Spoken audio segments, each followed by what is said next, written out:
bless those who cannot bless you. Luke chapter 14 and verse 12. Then he turned to his host. When you put on a luncheon or a banquet, he said, don't invite your friends, brothers, relatives, and rich neighbors, for they will invite you back, and that will be your only reward. Jesus witnessed in the banquet dinner people trying to take the seats of honor and trying to exalt themselves. He pointed out that sometimes such self exaltation can put to shame if someone better than us was invited.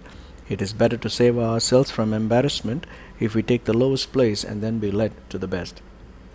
Then he looked at the host and said it was pointless for him to have invited those who had the potential to invite him back.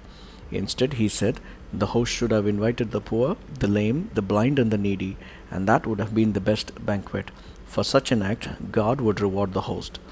What Jesus shared about the banquet is indeed true, since we invite guests who are on par with us or even better than us to please them.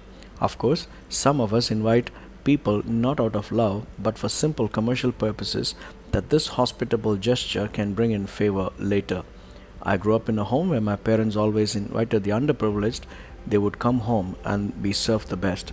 We've had so many young friends of us who would not have a good meal come home and enjoy it, if need be, every day too. In fact, some of our friends even had a spare key of our home, like us, to come and help themselves when our parents were away at work. I'm so glad that my wife too has the same quality to serve, and our children have now caught hold of it. It is pointless to bless those who can afford to bless us.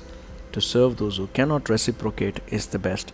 Such hospitality is very satisfying and God pleasing. Bless those who cannot bless you. Amen.